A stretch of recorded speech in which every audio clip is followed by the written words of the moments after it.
Good evening.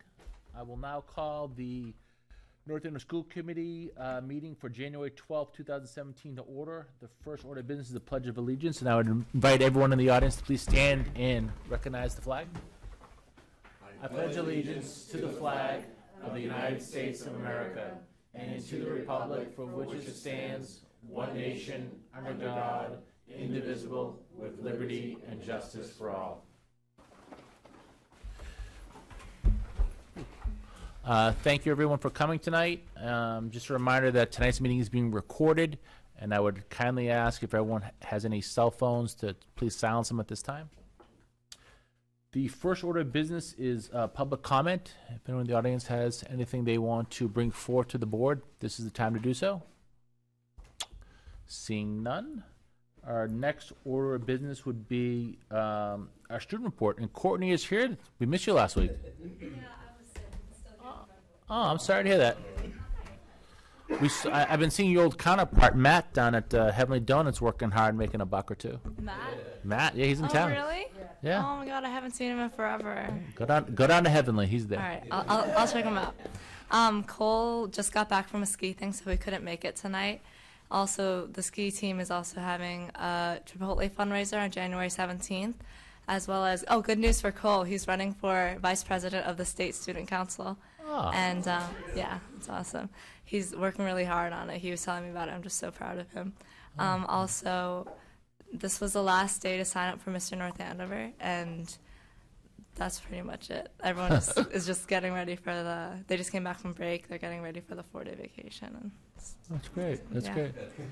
When's the election for the statewide student council? I actually have no idea. I don't think it's until a while. Oh. Yeah. I'm interested to hear more about. Do you know? I don't remember. Ms. Ullman, no. Late breaking news: the finalists for North Andover, Mr. North Andover, are going to be pulled tomorrow here at Central Office to ensure that the randomness is. It's not a rigged election. We're going to make sure it's correct. not rigged. And by bringing it into Central Office, they're thinking we're going to ensure that. So there we go. That's awesome. We'll keep the Russians at bay, I think. No. There we go. Well, great, Courtney. I'm glad you're feeling a little bit better. All right, thank you. Look Have a forward nice to seeing night, you in a couple guys. weeks. Thank you. See you. The next order of business is consent agenda, and we'll approval of minutes from January 5th. Anyone? Make a motion to approve the minutes from January 5th, 2017, as presented. Second. Motion made by Ms. Mabley, seconded by Mr. McDevitt. Any further discussion? Great job as always by Ms. Ingard. Yes. The amazing. The amazing. All those in favor say aye. Aye. It is unanimous. Chairs report. No real chairs report tonight. Just want to remind people that they can fill the ethics conflict of interest report by February 1st. Did you get that? You did? Okay, good. Okay, good. Moving quickly over to superintendent's report. Yeah, it was a pretty exciting week here in the North Andover Public Schools, so I'm just going to run you through it real quick. On Monday, the whole leadership team went to the high school and did an instructional walkthrough of the history department, which was just great to be all of us focusing on history instruction, challenges between coverage and skills, which is a real challenge in history. You know, you want to get through the certain period. You know, you're teaching U.S. history and you pray you make it to FDR's, era, but also the skills of history. That was a really wonderful, and thanks for having us, Ms. Holman. And then on Tuesday, two exciting things. Ms. Mabley was actually involved in teaching Understanding Our Differences at Sargent. I'm doing a unit on autism.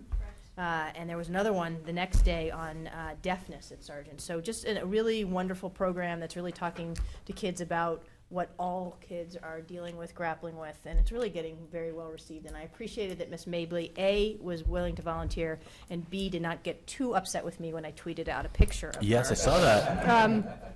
Also on Tuesday in this very room was some really exciting professional development that actually Ms. Holman connected us with, working with Mr. Gilligan and Dr. Straight for teachers who are co-teachers. So if you remember at the high school, we have increasingly number of teachers who are special educators and regular educators who are co-teaching a class, and they did a full day workshop here on the challenges of co-teaching and how do two adults really work and collaborate together, and how can special educators learn from regular educators, and how can regular educators learn from special educators. It was a really, really well-received day. The trainers are actually going to come back in and observe these pairs over the next month or so and give them individual feedback about how they're working. The highlight of the day was that a number of us at this table actually subbed for the classes where the teachers were out here. Mr. Gilligan had 4 sections of history. My daughter had Mr. Gilligan. Yeah. She reported. How was the feedback? And It was good. yeah. She wasn't sure if you recognized her. I did. And she liked that you called out all the elementary schools. And Dr. Straight, what did you do in the morning? Do you remember? I did a learning skills class and then I did 2 math classes. Very Algebra, nice. which I had to say to the students, could I just have 5 minutes? And That I could I teach. did biology, and I was looking at DNA and RNA and mutations, and I was absolutely useless, but I did my best. So, and then tomorrow, we're very excited to do our second annual Ed Camp. And it's a little bit of a modified Ed Camp. Many of the sessions have already been signed up for, but we have a full day of professional development. It's going to be a great day. Yeah, last year was a big hit. It was one of the biggest ed camps run in the Commonwealth of Massachusetts. And this year, based on the feedback we received, we modified it a little bit. And it was a lot of work putting it together, but it's really meaningful and it's going to be an awesome day. So we're really excited. I mean, there's probably 50 or 60 different sessions happening. It's going to be a really fun. 57 right now. 57, yeah, and more to come. So More to come. just a good week. I mean, if you think about that diversity of us, like really digging into the work and into the teaching and learning that's going on in this district, I thought just that little snapshot would be nice to share with you guys.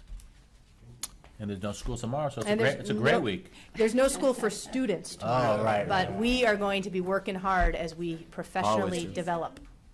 57 different workshops. And if you are bored, there's one on the strategic plan and the budget. First thing tomorrow morning, you are more than welcome to come. I'm wondering if anyone will be joining me, but. From this board? Well, no, because the premise of Ed Camp is you get to go where you want and you can, so there's, you know, So you still can vote with your feet? you vote with your feet, Right so. from the tech sector. So, Yes, sir. so that'll be interesting to see if anyone votes. Do you market your sessions to try to get those? You try to make a riveting title. There you Really? go. No posters in the hall. And a giveaway, exactly. So, Okay. Thank you for the update. Next order of business is old business, and second reading, a vote on North Andover High School Student Council overnight trip to Cape Cod. Any additional feedback, Madam Superintendent, or Ms. no, there Holman? was no questions last time, No, so. I think it was pretty straightforward last time, well, by and large. The only element is just a reminder that Lowell appears to be choosing the bus. Let's make sure they're on our acceptable vendor Yes. list. Absolutely. Okay. Any motion from the floor? Move to approve the NAHS Student Council overnight trip to Cape Cod as presented. Second.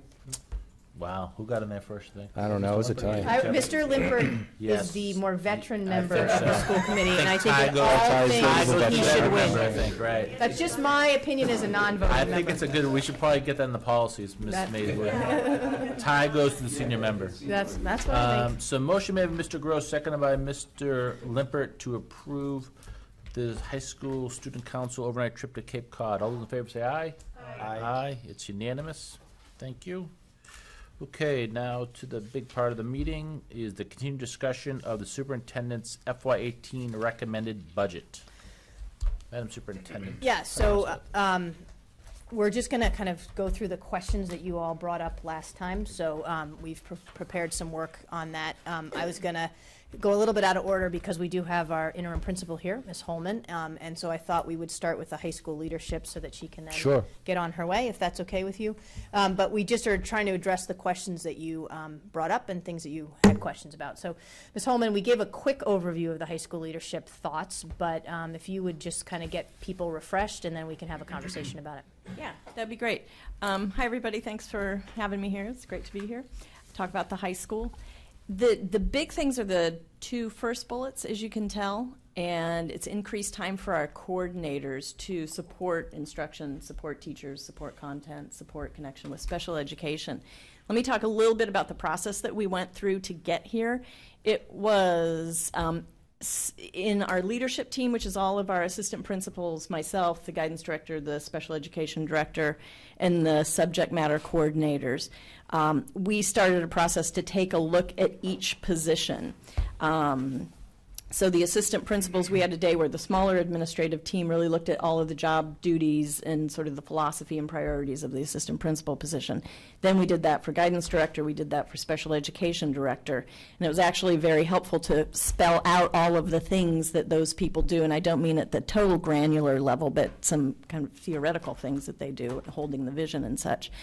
When we got to the final stages, we brought all this information back to the big leadership team, which included coordinators.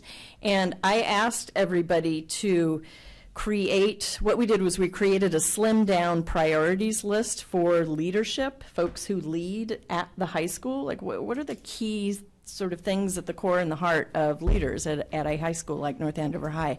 Things like holding and promoting and maintaining and improving school culture, implementing the strategic vision of the district and figuring out how that lives and breathes and sings at the high school.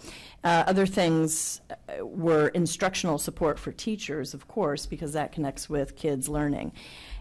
We had a long list of priorities, not too long, maybe 20, 25.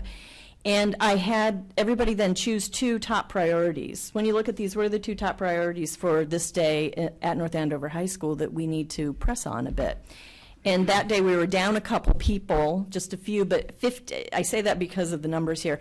Everybody had 2 votes, and 15 out of 20 of the votes went to instructional support for teachers, and that we need to beef that up.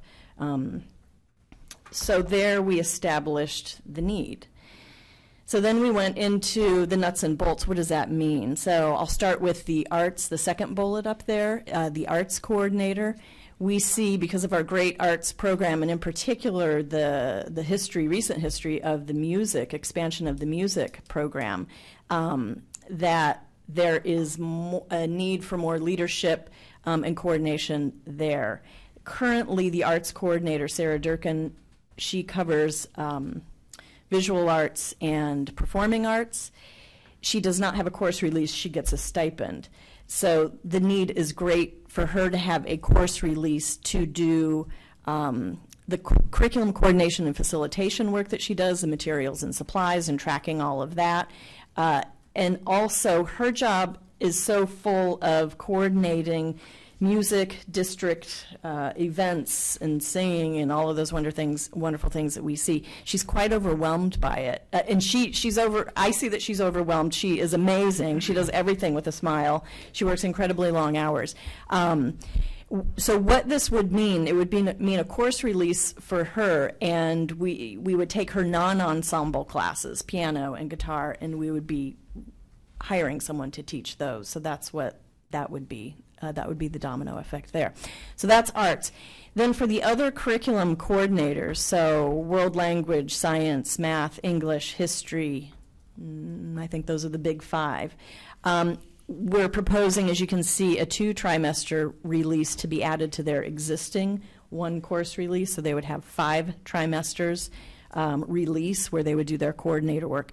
Things that they do now with their 1-course release, they attend the weekly leadership team meetings. They meet weekly with their administrator, for example, me, right? I have English and history departments, and I meet with Debbie Blackwell and Carrie Caffrey-Zwingy. They plan and facilitate the early release afternoons, where we have 1 or 2 of those a month, and that is enormous, and they do an amazing job at that. They participate in lots of different subcommittees school-wide with the leadership team, for example, reviewing the course registration process. These are very interesting things, And the big schedule review committee that we have just started, some of them play on those subcommittees too. They manage materials and supplies. They do the first round of managing their department's budget. On their job description, they are in the first round of interviewing new candidates when we have a teacher vacancy. They organize other professional development. For example, the World Language Department went to the annual World Language National Conference in November this year, and so Karen Rucker was organizing that, and she had an eye to that. And they really push and collaboratively set the department goals. For example, math's goal is on increasing student performance tasks, and English and History's year-long team goal is on improving writing instruction.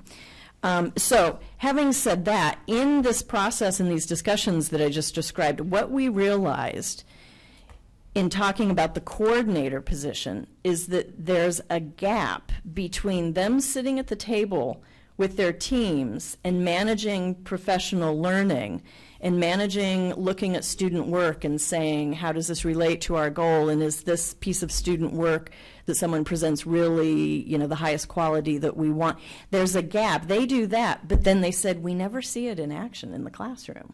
We're never really in the classroom coaching or getting feedback. And Karen Rucker, World Language Department head at one of these meetings, she said, yeah, it's like we're in a bubble. We facilitate, but then poof, it's gone. It's gone. So we went back to the list of priorities, and again, like I said, we saw it as instructional support. So what we're proposing they do with this new time, there will be plenty for them to do, but it'll be content coaching with all of their teachers. It'll be tending to and content coaching, pedagogy coaching with new teachers when we have them in the department. And ultimately, we would propose, and this all would be per negotiating with the union, sharing and supervision and evaluation with their administrator, their vice assistant principal or principal. So doing observations and contributing to the written reports. So that closes the gap in many senses. I'll stop there. Did you want to add something there? I couldn't tell. Were you trying to jump in there? No, I was just, I was agreeing with the. Okay. context I couldn't tell. Very enthusiastic, wasn't he? It's exciting. It is. It is. Yeah. It wasn't just the leadership team that looked at this, so you might just want to talk a little bit that Yes. the faculty also had some input. Yeah, good point, good point. So part of the process was releasing our thinking, the priorities, and the timeline to the faculty and keeping them apprised of this. And there was, there were 2 Wednesday afternoons where I held office hours for an hour and a half, and people could finish their collaboration or before they left, stop by and ask me any questions. And we could talk about it and get faculty feedback. And so a number of people did do that during the office hours. And a number of people in the hallways said, that looks good. You know, they remember, some of the veteran faculty remember when there were department heads, and that they liked that. And so they see this as slowly building a bit back toward that. So. That was actually going to be my question, which I know is probably unfair for you, but I'm wondering, Mr. Gilligan, if you might be able to speak here. How will this differ from what we've done in the past in terms of those department heads? Mm-hmm. Well, I think the probably the biggest component, and it will be in terms of the upcoming negotiations as well, is the supervision and evaluation piece. Okay. In terms of a teaching unit that's also a Unit B type Right. situation, like most districts have, we do not have. I think the biggest impediment in the past was you had a system that had been in place 30 or 40 years where you had teachers in the same union evaluating their peers. And it tended to start a little messy towards the end. At the same time, there was some also tough budget years. Right. And I think, in order to stay cost neutral in some of those tough years, I think the previous superintendents made some decisions around, well, how do we do what's best for everybody?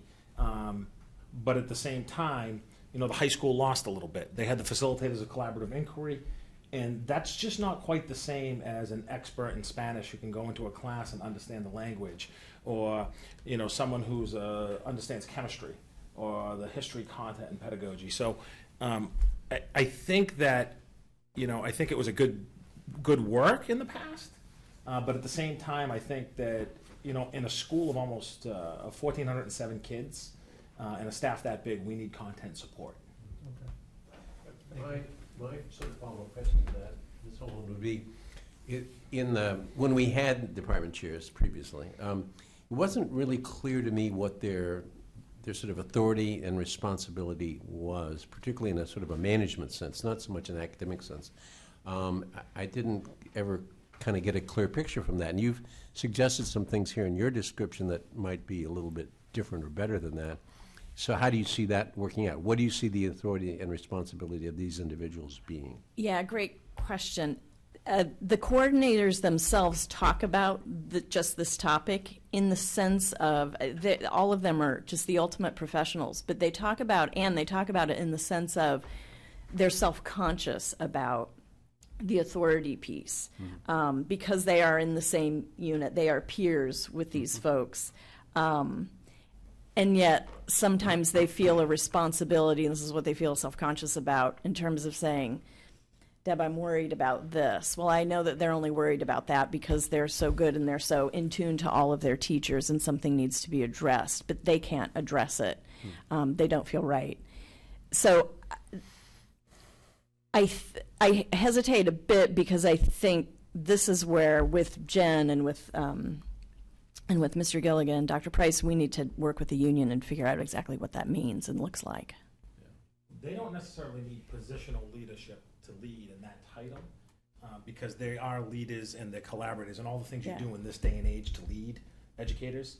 But at the same time, they can't be in that same union, and there has to be a little bit of that positional authority. I hope that makes sense. Yeah, and this is not new. I mean, most districts have a unit B of the union that allows supervision and evaluation. And so for me, this is in my budget as recommended, but it is going to be contingent on whether or not we can work this out in IBB, because I think giving additional releases without the supervision and evaluation is maybe not the best use of our funds. And I don't see it on their own. I think that the best model is having whoever they're working with, whether it be the principal or the assistant principal, collaborating with the coordinators around supervision and evaluation. Because even a new teacher, this is something we used to do in my previous high school, is a new teacher has a lot to work on. Some of it is content and has to do with what they're teaching, and some of it is classroom management issues that cut across. And so we can all be supportive, but it's very hard to have somebody who has, if I'm going in and observing a biology class, I mean, I did not know what I was doing the other day on that, right? I can't get into the content. So really, the model that we're currently have is not allowing us to really support our teachers at the depth that we would like to. I understand. Well, my segue to your next bullet would then be that the change in the supervision at the high school level with multiple assistant principals was sold to us on the basis of supervision and evaluation, that more effort was needed to be able to go back to real evaluations and start to do them, and so we're going to have more people doing them. So now we're moving away from that model, but it sounds like we're replacing that with a better model, which would be content coordinators getting involved in the process. Is that sort of what I'm hearing? Am I correct? I think I followed that, and what pops into my mind, as only because I haven't been here, Mr. Miller. I understand. It's impressive nonetheless. What pops into my mind is connecting what you and Dr. Price are saying. Now we would have two people who were even more officially looking over and supporting the department. So Jen's example of the new teacher who's great in content but struggling with classroom management, it might make sense for my history coordinator to be that person's year one coach, and then makes sense for me to take the veteran teachers in a year and really work with them, because they have different needs, lighter, but whatever. It might be the opposite the next year too. So it's I've worked in schools that have had full-blown, full-time department heads. There have been a lot of advantages of that, but I'm kind of fascinated, frankly, by this hybrid approach and how good it potentially could be. So, Because currently it's just then the principals who do the evaluating And the principal. And the principal. Any kind of coaching or anything, and the principal, yes. Yeah. Just those three people, four people. yes, 4. Right, 4. Very Special large- ed director. very large cases. Right, that's Especially under the new instrument from the state. right. So that's Exactly. So as an example, so again, English and history are my departments. I have loved being back in the classroom and observing and doing write-ups, and so we're supposed to be in there for 15 minutes observing and doing a write-up. I shouldn't say this, but the teachers are okay with it. I can hardly stay in there for 15 minutes. I stay in for 30. Sometimes I stay in for the whole class because we have a great conversation afterwards. But I have done like 45 observations to date, which is amazing to me, actually. But it's a lot of fun to do. But it's a lot also on top of the rest of the job. So. But I'm sure they, for the most part, appreciate some kind of conversation afterwards and that opportunity. Yeah. And having more people being able to do that. Yes, yes. Makes a lot of sense. Not always enough time for a conversation afterwards. Right. Yeah. Yeah. Can you comment how these people will be selected? I know the stipending is under your discretion as principal. Yep. And with this change, do you see any change to the people doing this role, or how that will change in the future? My understanding, as it's been set up as a year-to-year appointment, and I think that a lot of those details would have to be worked out in IBB. We would post the positions again in the spring. Were this to come to fruition, we would post the positions again, open them up, and have a process where faculty members would be on the committee for looking at the new or renewing the current science coordinator, for example. Okay, and I do appreciate the example you presented for arts coordinator. I do know Ms. Durkin, and she does do an excellent job. Yeah. There are a few academic classes that I would suggest beside the non-ensemble that you consider. For example, the AP Music Theory, you might want her teaching as opposed to a sub. So Yeah. it may be important, I think, to review the curriculum and the assignments Yeah. to see which ones are most critical. Good. Thank you. Do you want to talk a little bit about the no cost, but the change in the assistant principal AD? Because I think it's Sure. important to talk about that too. Yep. So we currently have three assistant principals. One of them serves assistant principal / athletic director. To kind of clarify and streamline what those folks, and I was with them, really wanted to do was make 2 full-blown assistant principals with similar job descriptions and expectations. That doesn't mean they'll be doing identical things or overseeing identical programs, obviously, but they will equally share management of kids and then administrating and supporting departments. They'll have an equal number of departments, 3 for one, 3 for the other, however that works out. And then we pulled the athletic director out of the assistant principal realm, and the athletic director will oversee PE health and wellness. We call it wellness, in addition to athletics. So that would be eliminating the PE health and wellness coordinator position that exists now, because we'd have this person totally focused on wellness. So there. That includes the educational aspects? It includes the educational aspects, yes. So supervision, evaluation of the wellness department and teachers, and oversight of curriculum and generation of new curriculum, staying up to date on new curriculum, in addition to management of the athletics program. Okay. I'm just curious, how many people are in the wellness department? 4. That sounds like a good number. Okay. Yes. I had to see faces there. I see 4. Yeah. The 3 current, I'm sorry. No, you can go. The 3 current occupants will have to reapply for these jobs? Yes. That's Yeah. That's Right. what we've talked about. And the the athletic director, who oversees PE, health and wellness, that stipend with that current salary is going to make up the new salary? Or do you That I'll think- defer to Yes. central office, yeah. Yes, I mean, this would be cost neutral Yeah, so that, yeah. So, yes, I mean, we won't exactly, we'll look at athletic director, salaries in the area and post it in that, and then once we hire the person, we will make a determination of the salary. So I don't want to commit to a salary, but that's part of the process. I understand it's going to be no cost, but does the current athletic director, assistant principal, obviously has probably greater responsibilities than, I mean, they're all responsible for our kids, Yeah. but I mean, Yeah. do you see this role being a little below what it is right now, or how do you see it?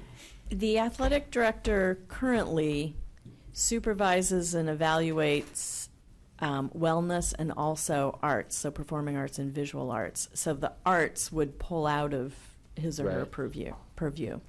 Yeah, I and think the- we'd have to. And the way Yeah. that it was constructed, in my understanding, jump in, Mr. Gilligan, if you like, is that that was to be an assistant principal and an AD. The difference in the salary is actually a stipend. Yeah, and that's all That it was is, yeah. approved. So this is getting rid of that and really creating a position as an AD with the wellness component. So different, it would not be considered an assistant principal. Yeah. And, you know, there was a concept that the AP AD would have oversight of students, which I think initially was the way it was, but I think that's not the reality anymore. They said that was way too challenging. Yes. Yep. Okay, thank you, guys. Sorry, Ms. Oliver. First of all, I just want to go back very quickly. I mean, I really am in support of the course reduction release for the fine arts and kind of building up that program. And I think over the past number of years, the program has just grown significantly and certainly is getting stronger and stronger. And I remember a couple of years ago working with the drama students and talking about, you know, could there be a fine arts kind of director or coordinator at the school? And so I view this as kind of a stepping stone to kind of get to there. So thank you both for kind of recognizing and taking some steps for that. In regards to the assistant principals, you know, so right now the two future positions would oversee roughly 700 students or so? Correct. Okay. Yep. Which is about what they oversee now. Okay, It's- because, That would be the same. right, so Dr. Brace, I think you had said, initially we had looked at that really being tiered into three, and that, you know, the current AD, assistant principal, and then the other two, and so is that not happening today? No, it's not happening today. My understanding from the assistant principals when I arrived was either a year or 2 years ago, they changed that meaning the three assistant principals, one of them was the AD also, they all shared kids. So the assistant principal athletic director had a smaller caseload of kids, and it just became too much to manage the athletics and oversee the teachers, but also have a caseload of hundreds of kids. So the decision by the former principal was to pull the caseload off of the assistant principal, who was the athletic director. Okay. And then even though there would be two assistant principals, and I know it says similar job descriptions and expectations, where does Scarlet Knight fall? Good question. At the moment, it still falls within one of the assistant principal's job descriptions. There will be a category that is oversight of programming. Okay. So at the moment, it's still there. And I'm in conversations with central office staff on where that's going. So is that position also, I don't remember, is it stipend as well? So all of the assistant principal contracts there are stipends attached for additional duties, Okay. which is something we looked at last year and then said we were going to wait for this Right. overview to address. And then there are a number of stipends for people who aren't the administrator who are helping to run Scarlet Knight. So there's a lot of layers. It's something that I know Dr. Straight is looking at as we think about student services, and it's definitely on the list. I think we're anxious to commit to a massive overhaul of that Right. for this year, given that we're doing so much else at the high school, but it is something that we're trying to figure out how to make that work most effectively. A little bit of a follow-up, but do you know, and it's okay if you don't, how many students are in the Scarlet Knight program? Oh, I saw that coming when you said, So- do you might sorry. know? And I was going through my little Rolodex here.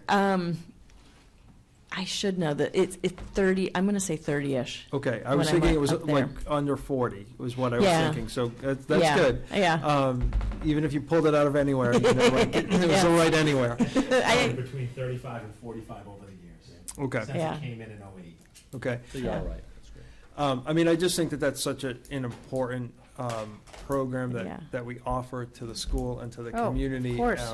And so I think I'd like to see at some point just a better idea of kind of where that's fitting in. Yeah, the reality is, respectfully, putting it under an assistant principal was not giving it the amount of attention and support that it needed. So Okay. I don't see that, we've been asking one assistant principal to be an assistant principal during the day and then stay and do Scarlet Night. I mean, it's just, it really Right. was a mishmash, in my opinion.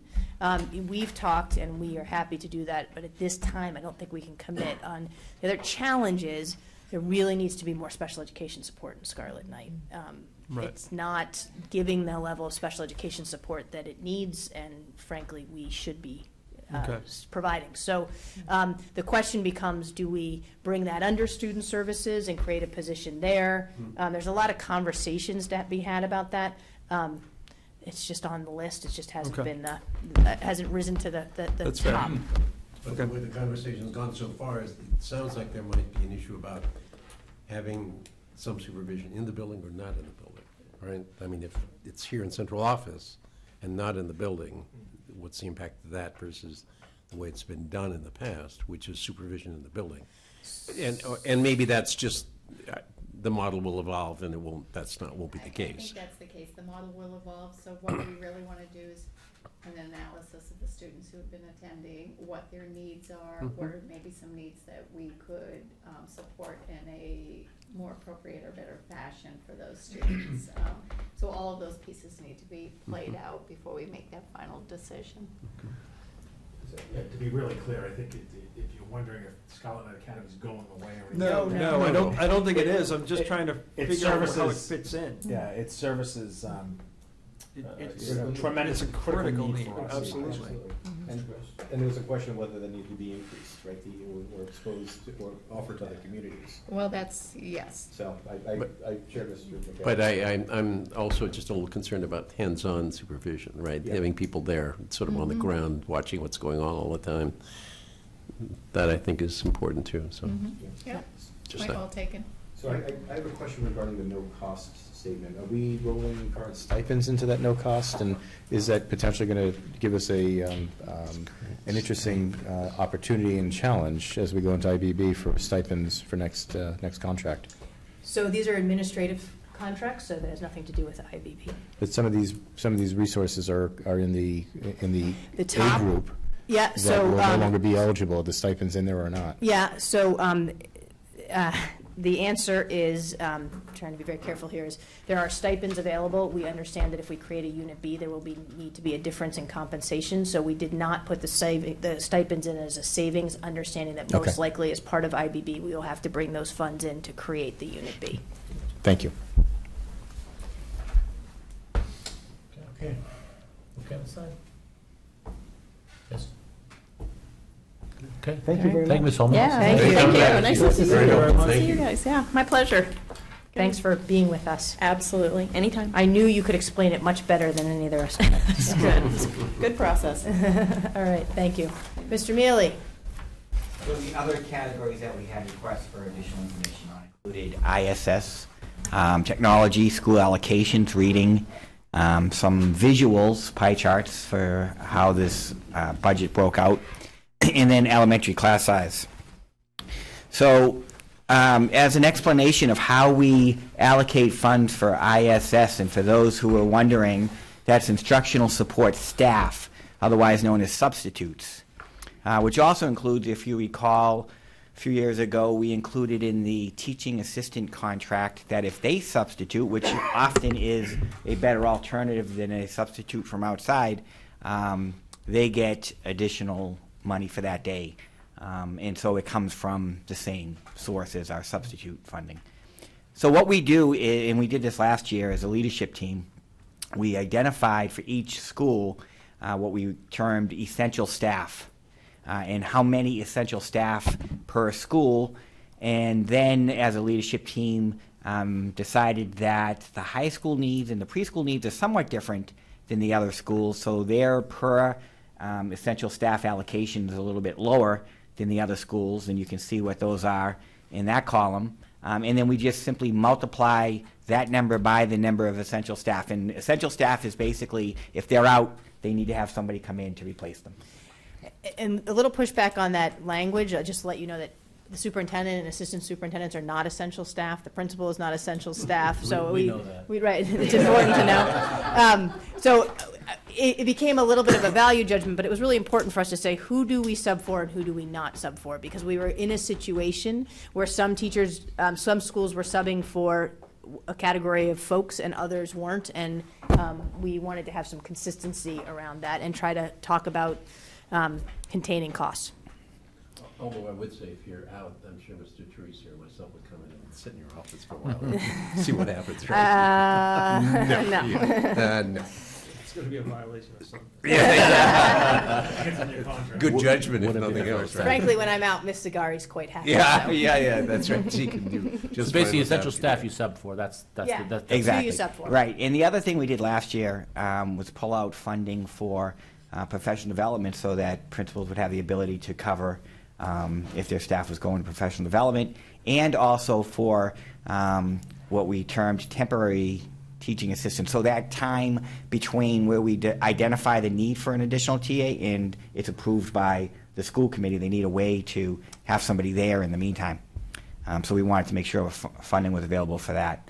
And so the only difference between 17 and 18, we haven't increased that line over the years, but we wanted to kind of make up for the 14,000 we pulled out. So what we ended up doing was, as we increased the professional salary line this year, which overall was 2.75, we allowed the ISS lines to be impacted by that 2.75. So we didn't increase the professional development or temporary TA line, and that's why the total increase comes down a little bit from 2.75 to 2.64. So that's how we do our ISS lines. We also track it on a monthly basis to make sure that we're online. This is something that can get us in some trouble, so we're on top of it. We're tracking it. We're sharing it with principals.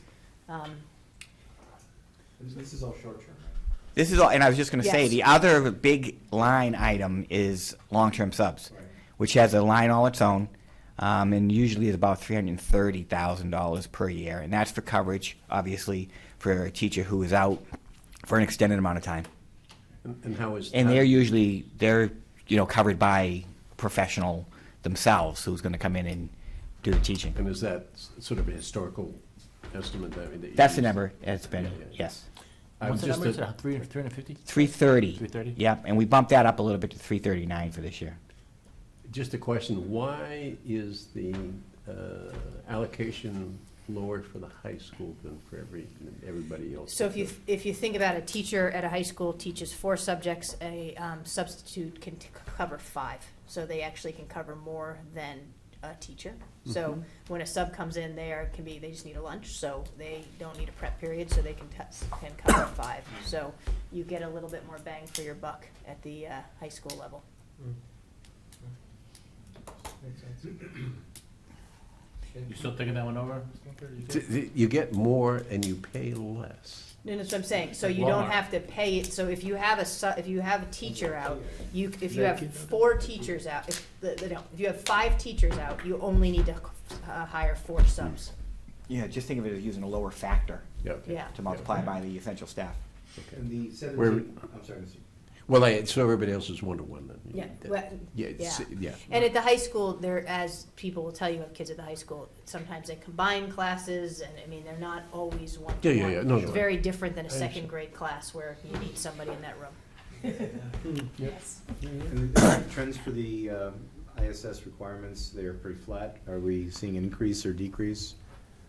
In the requirements? Yeah, I mean, this is all we're seeing is the 17. Has it been progressing on a flat plus, whatever, What's the historical trend? whatever AP? Yeah, I mean, well, for one thing, we haven't increased the daily rate Right. in a while. But then you'll see the needs fluctuate from one school to the next. It depends on, how much staff is out in any one year. And we don't see a consistent number for a school. It fluctuates by year from one school to another. Could you expand on that last point? So we set the rate for our short-term subs, Correct. and do we have a tough time finding short-term subs? No, I mean, it's like a lot of districts in that people do it for different reasons. Some are Sure. going to be available all the time.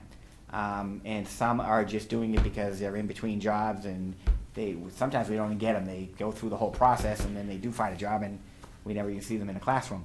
But we have not had the difficulty of getting daily subs with the rate that we have. It's pretty And we pretty compare- consistent with Or in the area, do we compare? our area. Very Yeah. similar? Yep.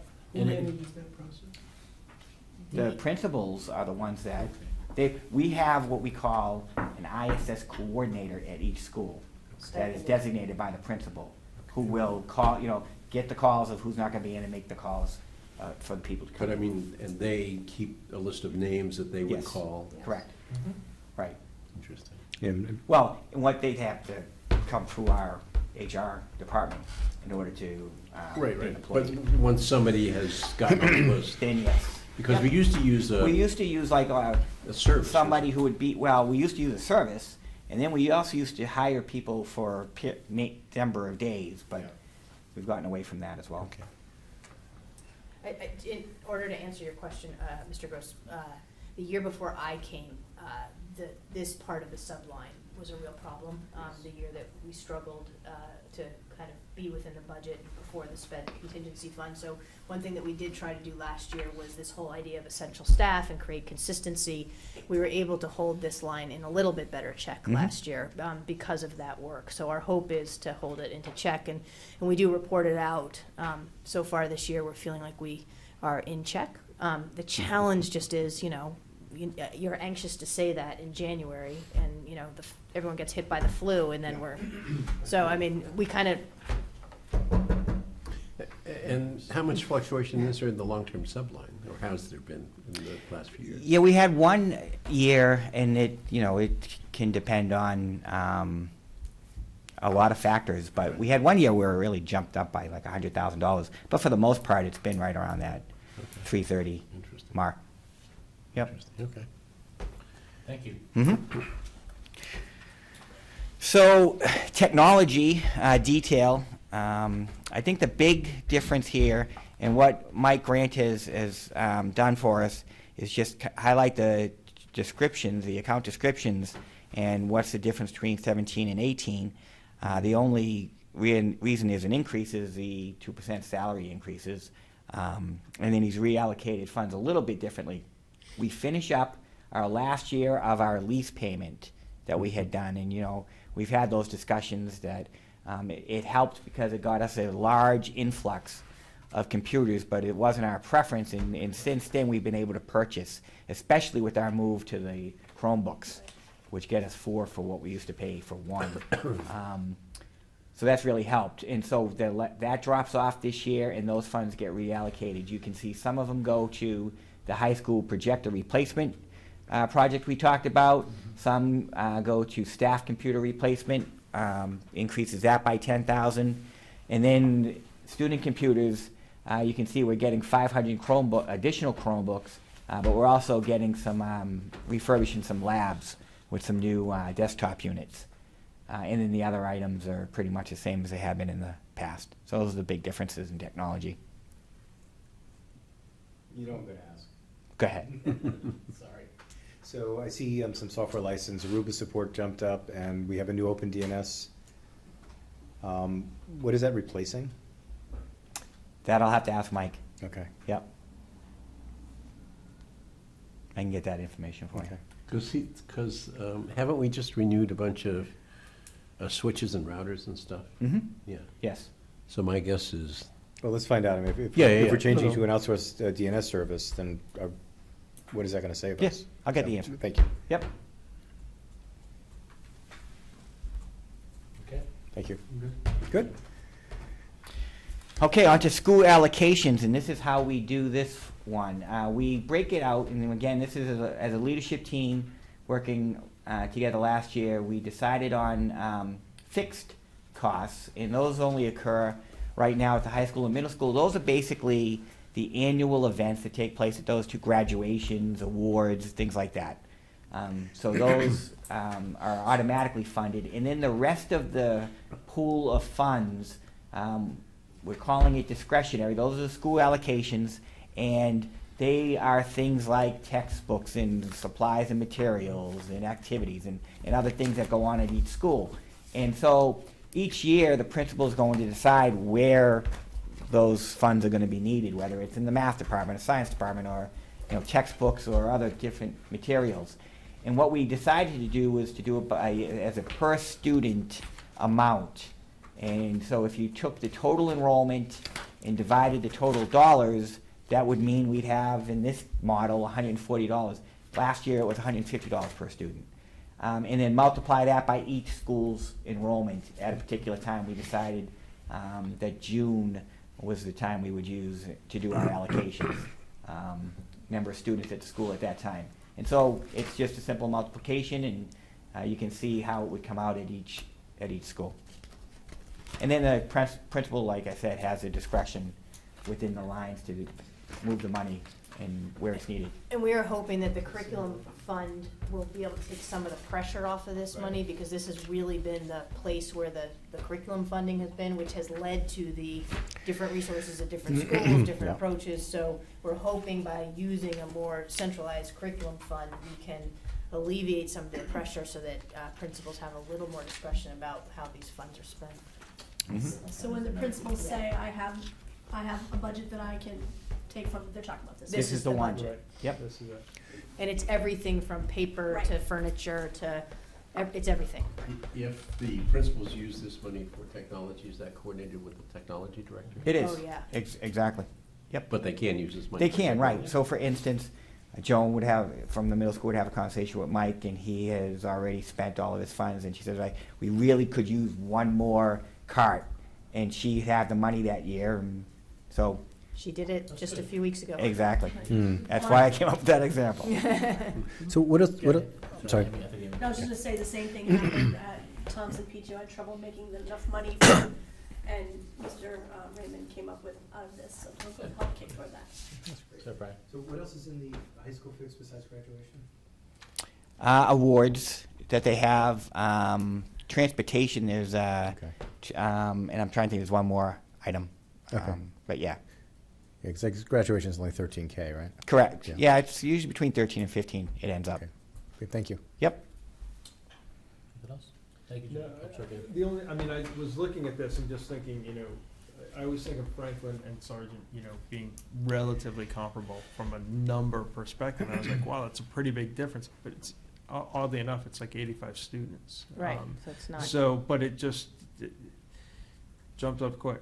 So, okay, And thank you. And I'm assuming the ECC numbers are in the Atkinson number. No.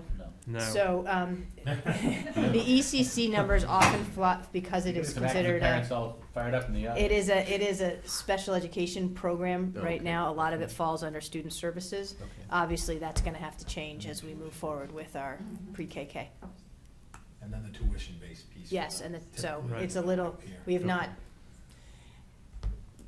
we support Mary Lou in creative ways. Okay, good answer. Okay, so Mr. Gilligan's going to speak to the next 4 slides. Well, before I get to this, I did get a live update from Lorene and Ms. Marks and Ms. Larkham. We're up to 83 sessions. 57 was as of noon tonight. 83 sessions for tomorrow. Yeah. So last week you asked a little bit about what the .25 increase in reading Yes. intervention would get us. And I just prepared 4 slides. I probably could have done more. And the We know you did. the reading teachers worked really hard on It that. wasn't a challenge, With the but thank you. But what I'd say this is, you can't think of this in isolation. There's really 3 key components that go to this. There's 1, there are coaches that are having an impact. 2, there's the intervention that's having an impact. And then there's 3, there's the tier 1 support in the classroom from the teachers that have been getting the coaching to do that. And I also have to say, if you remember clearly from our 5-year curriculum plan, this was the first year where we were going to purchase foundations, the Phonemic Awareness Phonics program for kindergarten. We got a very generous donation from a member of our community where we were able to put that in K and 1. And that allowed us to get 2 done this year and 1 next year. But just because we add a program like Foundations to K and 1, I have to tell you that Ann and Jackie and the coaching and the implementation and a systemic approach to it make a difference. And the illustrations that I'm going to show you, they're a little tricky because there's stuff that you normally don't hear, but they're based on some Dibbles data and some analysis using a scale from one of the leading literacy experts in Massachusetts, a guy named Dr. Parker, and we'll get to that. So if you could just go back, Jim. Currently in grade 1, we are intervening with 53 students, in grade 2, 50 students. Now, as we intervene in trimester 1 here, there may be some kids that come and go. Right. And in this particular second trimester is typically when we start to look at some of the kindergarten students we might pick up. Additionally, as you know, there's additional Title I support that is very separate, similar programs and that, but based on the needs at Thompson and Atkinson. We have a Title I teacher at Thompson, we have a Title I teacher at Atkinson. And I think you guys know that, and the folks at home know that. So if you go to slide 2. This is exciting, actually. This is actually super exciting. This is really exciting.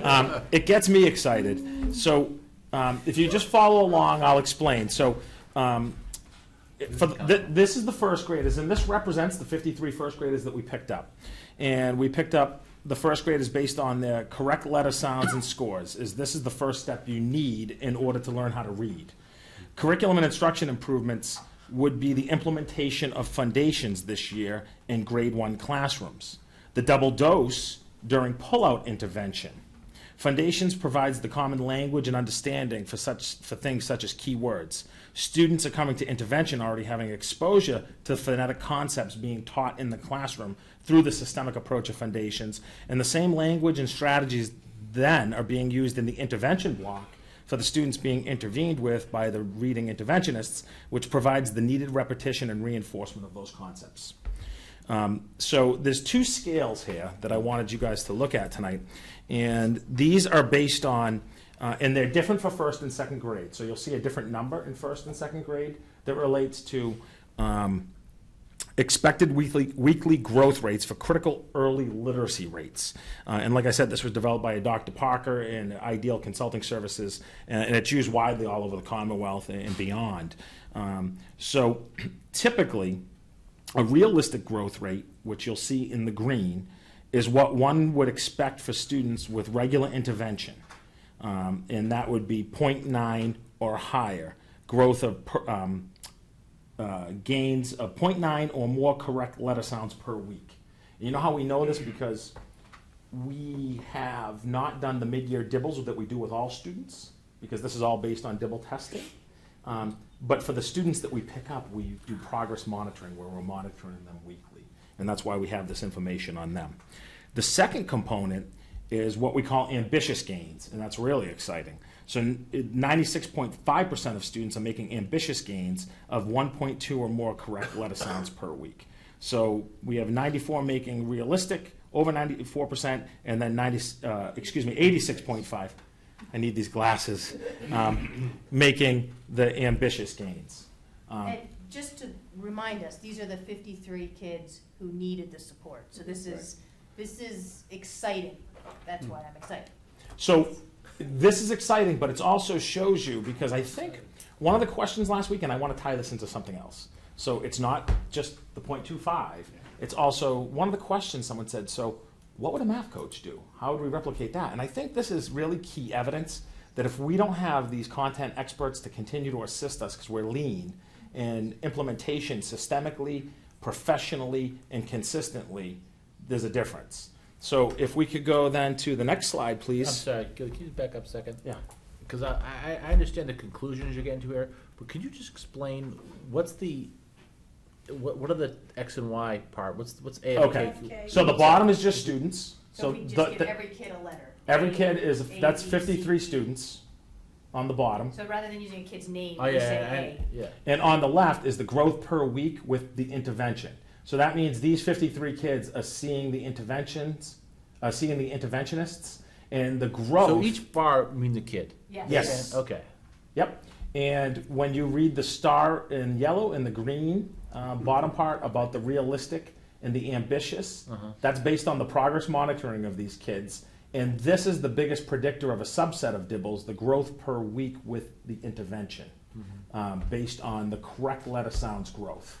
So what does it mean, Mr. Gilligan, when the bars are almost off the chart? What does that mean? That means that they're making, so the ambitious growth is 1.2 or more, but as you can see, some kids are hitting 4 per week. And we know this through progress monitoring. And just Average growth per week, or is that? That's the first trimester. Could you just explain for the audience, whoever's watching, what Dibbles is? You've used the word Dibbles 1,000 times. Yeah, so Dibbles is a quick screen we use 3 times a year, the beginning of the year, the middle of the year, and end of the year. And we use it in grades K through 2. And to make a long story short, because there's a lot of little indicators in it, it's a test around phonemic awareness. And what it does for us is it can raise a red flag about kids that we might want to peel the onion back a little bit more and do another screen on or a quick screen or some other tests to see if they need additional intervention. And we would have provided Dibbles data, but we haven't done it yet because we haven't hit the middle of the year. So this was our ability to say, hey, we're making some progress, and this was really for those kids. So as soon as we get the Dibbles data, we will provide it. Yeah. But we don't have it, so we couldn't provide it. Sorry, just briefly, if it's coming, just tell me to be quiet. So I see great growth, but how many of these students are reading at grade level, and how long is that taking to get them to that, if they do get to grade level? So the kids who were identified, these kids would not have been reading at grade level, if simplistically put, prior to the intervention. So we aren't really going to know how much growth we've made until we redo Dibbles middle and end of year. Okay. There's a chance that some of these kids who Yeah. are blowing off the top won't need. They may not, Correct. yeah, There's a they chance still may some not of these get kids to may it. transition out. What I do have to tell you is that, I think I've said this before, you can never have enough reading intervention. It's the I most agree. important thing. We're talking, so the 103 kids serviced this first trimester by our 3.0 reading interventionists, and then we have the Title I folks. They are servicing the kids based on data who have the most need out of any elementary school students K to 2. Right. And I do have to say that in other areas, we occasionally pick up a 3rd or 4th or 5th grade as well. So these are across All the schools? elementaries, yeah. Okay. Yep. Thank you, Mr. Glenn. You kind of just alluded to my last question, which is there are some children who still need a lot more. Do you then carry them through 3rd grade and beyond in some way? It all depends, because it's just not tied to the intervention, it's tied to those other components. So, we do pick up some of the older kids. The goal is we want to have the majority of our kids at reading proficiency by 3rd grade. All the research is really clear, as we discussed last time, that's the grade level that's really going to determine a lot of the academic success for kids in the future without more significant intervention. So, And how are we doing on that? how are we doing on? Reading proficiency in 3rd grade. Well, right now, if you looked at reading proficiency in 3rd grade, there's a lot of different ways we could measure that. Typically, if you looked at proficiency, one way to look at it would be MCAS. So if you looked at you could take a look at the reading proficiency on the MCAS. But we don't have that data this year. Well, Well, we had it from We this had year. it. We had presented 3rd it. grade. We Yeah. presented the 3rd grade MCAS. Right, well, okay, fair enough. So, and I remember we took a draconian change in our reading program, and I think we saw a significant drop, correct me if I'm wrong, but a significant drop in reading proficiency. I just want to see if this proposal is going to get us back to where we want to be. So 0.25 reading teacher is not going to get No, us back it's to not. where we want to be. Yeah. However, you need to think long-term over this. We have been building up the reading program. We started with the coaches, and then now each year, last year we did a 0.5, this year we did a 0.25.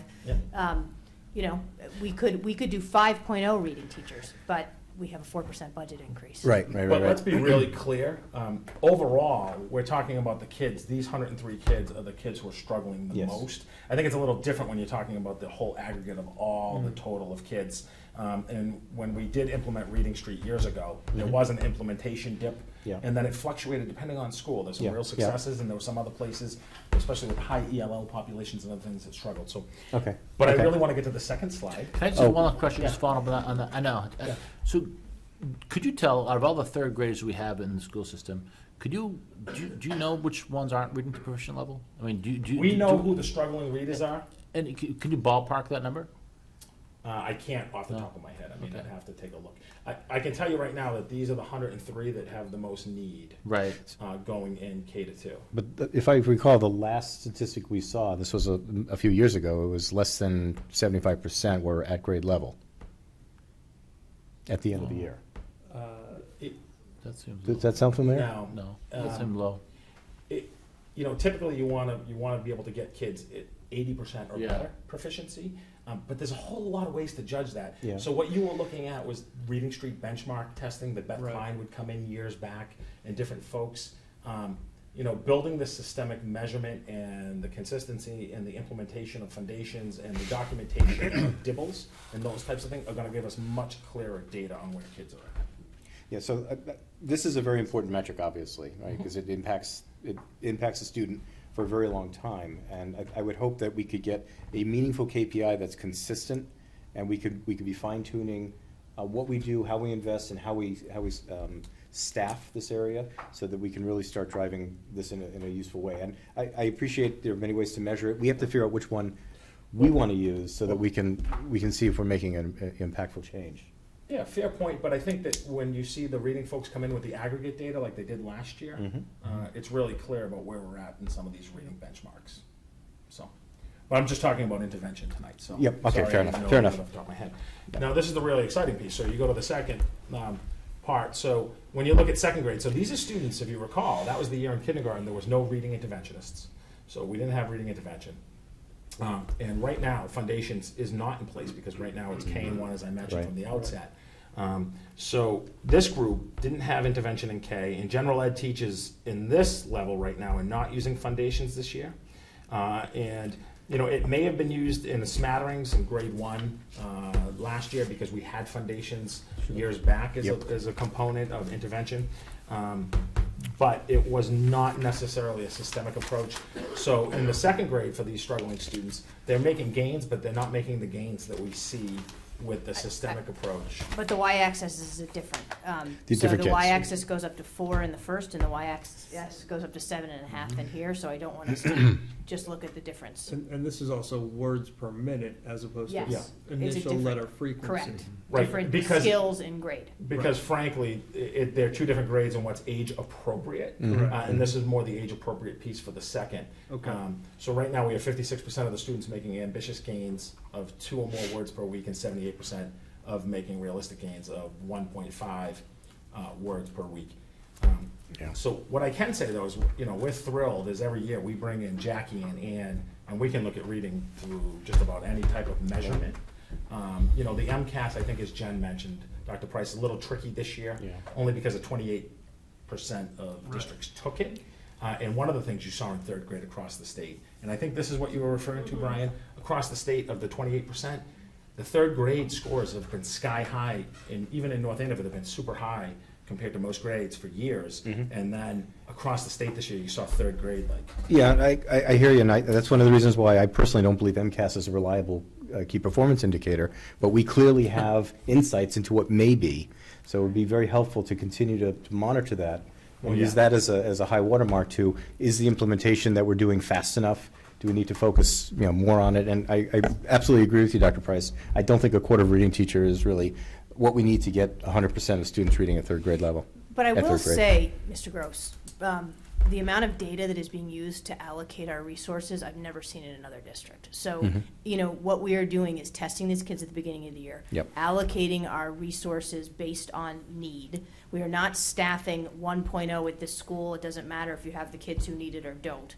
I mean, it's very data-driven in a way that I haven't seen. I understand your frustration that we may not have a single key performance indicator that we're looking at, but to me, we are using data extensively in reading to allocate our limited resources.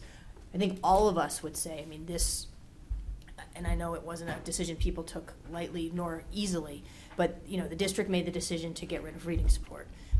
We have to, as within North Andover, we have to slowly build that up. So we're continuing to slowly build that up and allocate our resources, I think, in a very, very thoughtful way about who are our most needy kids and how can we get them the support. And then the really amazing part for me is that mid-year we reassess. And so some kids don't get support. I mean, there are not a lot of districts that are mid-year reassessing reallocation of staff. So although it may not be at the level that we are clear around kind of exactly where we stand in all ways, but the data we're using to make these decisions, I've been quite impressed with. I don't disagree. The data decision process is outstanding. I don't have a sense of what the gap is, though. That's where we're at. Yeah, and I think it's a point well taken, but how you measure that gap, you get from reading experts very different answers. Yeah, that's fair. That's fair. And I also think it's important to remind the public that the reason why we cut the reading program because it was either that or general ed teachers, Yeah. classroom teachers. Yeah. So it was a very tough trade-off, but we made it in favor of keeping teachers in classrooms. Absolutely. And we, you know, And that was with class sizes of 27 to 38. Yeah, I mean, Yeah, this is yeah. part of the story as we try to slowly rebuild. And, you know, we need to do so thoughtfully and carefully and systemically. And sustainably, agreed. Yeah. Yeah, thank you. So I just echo those sentiments, and I'd also say for 3 years now, we've been really thoughtful in this approach. And I think, Absolutely. I think Jackie and Ann and Lorene and the reading teachers in particular at the different schools, there's not many districts that get to this kind of granular level of detail around the intervention because, you know, this isn't something that's commonly done by a lot of districts. Although this scale is used, Right. you know, they put this together so that they can progress monitor weekly. And in a lot of districts, like Jen said, they just assign a reading teacher to this school, reading teacher to this school. We've had to make the decision about where's the most need. So- Mr. Gillian, if we then broke this out by school, right, took these 53 or however many students there are for any of the graphs you showed, what kind of a picture might that show us? It's hard to do that because Title I, you can't supplant with Title I support. You know, students that receive Title I support, it's a little different because that's a whole different federally funded reading support. If you broke it out, it might be interesting. It's something I could check on for you, Stan. Thank So you. if you go to the fourth slide, I'll tell you what we get. Okay. And this is where I wanted to start in the beginning. This is exciting. Yeah, so it's the tourists excited for this. But I couldn't just say that this is what we get without explaining the triangle, because it really does. It's the teachers who get coached up to do the tier 1 interventions. It's the reading interventionists that have to pull out to do some of that double dose. And then it's also the coaching. And the coaching has just been tremendous. So if we add 0.25 reading intervention support, last week I took a shot off the top of my head. I said I think it was 8 to 10. Yeah. It's more likely about 10, 12 are on the higher end. In personnel would allow us to see 10 to 12 more students in addition to what we're seeing now to receive intervention weekly, built into the schedule across to be seen 4 to 5 times a week. So does that mean that the kids we've already seen get seen more often, or we find 10 to 12 kids New who have kids. just not been able to be drawn in, we bring them in? We'd be able to probably service 10 more new kids in addition to what we have. So there are kids right now out there that we just haven't been able to help. Yeah, I mean, at some point when there's a limited amount of intervention, there's a cutoff. Right, that's. And I think that echoes Jen's sentiment of, you know, I think one of the things we've done well as a district over the years is the common, you know, the common assessments, because there's a lot of districts just haven't been in place. And, you know, if you said to me, how many interventionists would you like? I'm not gonna say it out loud. But, you know, certainly I think we could use more, but I think that we have to do it in a thoughtful way that's systemic and that's reasonable that we can do over time. Sure. And I also have to say, you take a look, it's not because those grade 1 kids got just intervention. I think a huge other component of it is the coaching and the systemic implementation of foundations, that the teachers are doing the same things in the classroom across the entire district. So for those kids who haven't been able to get the extra services so far, at least these foundations, other things are helping them more than what we were Huge. doing last Huge, and once again, there was a very generous Oh, absolutely. community member that donated the money to purchase Was it. that done anonymously? No. Yeah. We remember we thanked Yes. them. I need a warden. I need a Jim Warden. Well, I think it was anonymous, but not anymore. No, it No, wasn't. it It wasn't. It wasn't I anonymous. thought they came Oh, and we was it? thanked them. Oh, they did come, okay. Anita and James. And they also, Selectary Renewables. yeah. So it was very, Very good. So thank you for the time and thank you for the patience. It was a little complicated. Thanks for entertaining No, the it's a- questions. This is a huge labor for our outcomes, so thank you. We appreciate your excitement about it. So the next couple slides are just visual. Some people like to see the pie charts to see how, and this is by program. So this is the current budget. And you can see, no surprise, 28% of our overall general fund budget goes to special education. And then you can see the other proportions there. Now, if you study that carefully and then you look at the FY18 budget distribution, you'll notice that the only thing changes on the slide is FY17 becomes FY18. The percentages are all exactly the same. But then I was asked, what happens if we include the special education transportation in special education? And so this is the table that shows it, and you can see from FY15 to FY18 the changes for special education, and it does illustrate kind of the roller coaster ride that is a school district budget and special education, where in FY15 it was 12.5, but it actually went down in FY16 and now has gone up the last couple of years to what we're projecting to be 13.3 for FY18. So that is a 3.34% increase from this year to next year, but over those 4 years, or 3 actually, you're looking at a 6.39% increase, and that's an average of just over 2% a year. And then if you do add transportation in, it's just over $1 million for special education transportation each year. Then you can see that the overall increase from 17 to 18 is 5%, but it's actually lower. The transportation amount is still lower than it was in FY15. Right. So when you factor that in, the increase for overall for special education is just under 3.5%, but the average increase over the 3 years is just under 2%, for what that's worth. Thank you. Yep. Thank you. And then we had an early, and this is the pie chart showing that it's actually 31% if you include transportation in special education. All the other numbers stay the same except for transportation. And this transportation is in the rest of the pie for... Exactly. Right. Yep. General. Correct. Yeah. Then we had an early citizen request to show, when we showed the table on how we were addressing our strategic objectives with this budget.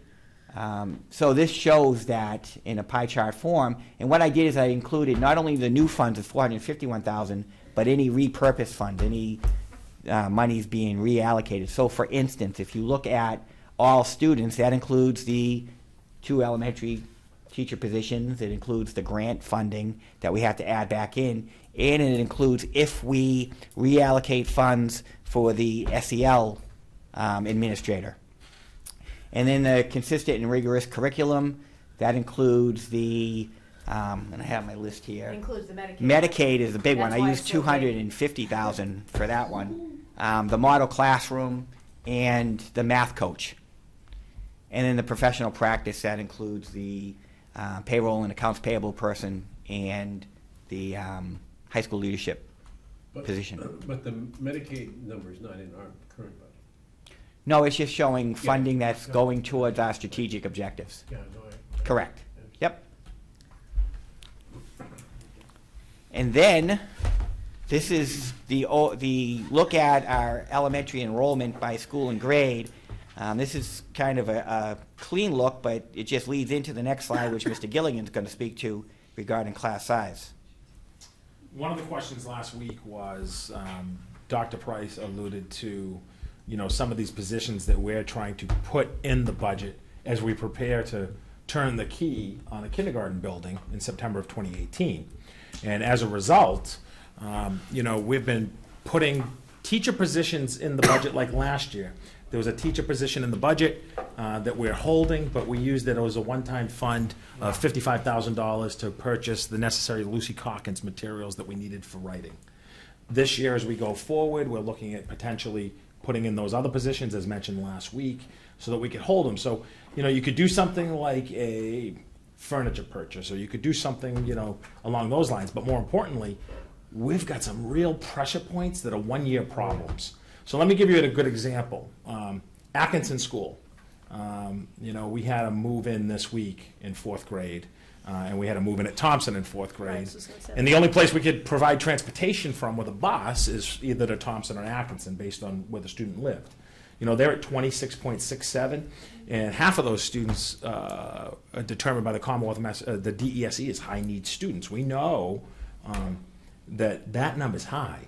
So, next year, if it's 1 year before we get into a kindergarten building, an example of using that one-time position that then would reallocate towards the kindergarten building would be, since it's 5th grade, we could cut that number down, and it would be more like realistically, even though it's 27.67 today, we've had to turn some kids away when they were at 29, 28, and 28. They've had move-ins, but they've had move-outs. So we could have, start the year probably with 3 fifth grades of 20 apiece at Atkinson. That meets that need, but also it's not an ongoing need because it's a 1-year pressure point. And that's kind of the creative fix that Dr. Price was speaking about last week. And I'll turn it over to Jen if she wants to add That would anything be to that. 4 fifth grades at Atkinson. 4, excuse me, I'm sorry. So, I mean, the reality is, you guys had asked us, I mean, I don't want to commit at this point to say exactly where we're going to put them, because there's ups and downs and around the bends. But we would work very closely with the principals. There's 2 issues here. Atkinson's a perfect example. Where do we put another classroom? There is not an easy answer to that question. So there is a space issue, and then there is also a pressure point. Where is the best allocation of our 3 teachers? Given some of these numbers and our commitment to understanding that lower class sizes, we hope, will allow our teachers to better meet the needs of all kids, and our open conversations about that. I think, my recommendation is that we hold these 3 positions. Mr. Gilligan will work with the elementary school principals in the spring, and we will allocate those thoughtfully to meet the needs that we can make work. And the thing is, I would also say that 26 is not the same as 26. 26 and 26 is actually not the same. So what level of those kids need intensive intervention? What is, so we have to take into account who are those 26 kids in the classroom too. So just if we make a decision of a classroom, support a classroom that we're concerned about that is 26 over a classroom that's 27, it's not just a simple numbers game. I think it's important to understand that. There's really 2 things that we're not doing as a result of this. So if we had the 3 teachers, there's really 2 things, and Mr. Mealy and I have talked extensively about it. The first is deferred maintenance. So one of the things is we have a budget. Our budget is about $250,000 that we basically use to kind of keep our buildings up every year. A lot of that is kind of annual expenses, boilers, just and then unanticipated issues, things that we can do over the summer to get ahead of deferred maintenance. That number runs out about now every year. And we could always use more funding for that. We had a long conversation with the town manager on Tuesday about this, and we said, how can we better coordinate these needs with the town? And I think this kind of conversation has come up that we are going to be working with him on what can the town, as we are a unified operations, what can we do with the town to better support some of the stuff that just doesn't rise to the annual. So, lots of things, like the one that we brought up was the concession stand at the high school. The structure is starting to crack a little bit, and we really need to get in there and structurally renovate that concession stand to make sure that it's safe and it's okay. Another example, I'm just using the high school, but those stairs that you go in from the football side field, they're kind of wasting away, and you can see the rebar in there, right? We should get that fixed, right? I mean, but these are things that so that's kind of, we would have used the funds for some deferred maintenance. I think we feel pretty confident after a conversation with Mr. Mailer on Tuesday that we will probably be able to do that through working collaboratively with the town. Not all of it, but really get thoughtful about trying to do some more of the maintenance on our facilities. The other thing that we would have used this for is FF&E, furnitures, fixtures, and equipment. So as we are opening up a new school, we are going to need money for FF&E. We did not cook that into the analysis with the architects as we open up the new ECC. Now, it's a little complicated because a lot of the furniture that will actually be at the ECC space will be coming from the schools because it's kindergarten furniture, right? So a lot of it is about backfilling the schools, but also some stuff at the ECC. If we're going to have the cafeteria space, we got to buy cafeteria tables that are appropriate for preschool and kindergarten. So a few answers for that. The first is we don't know exactly how much that building is going to cost. So we're going to go out to bid. If there's money that's around during that building process, it's really wonderful to be able to use anything left over for FF&E. We know that we're going to see if we can do that. Can we? Who knows? But it's at least worth, saying that's one aspect. The other is, if you remember, we are freeing up money through the curriculum fund with our principals in the budgets that we give them. So our hope is that they may be able to use some of that money we free up to buy some of the furniture that they may need to outfit some new classrooms.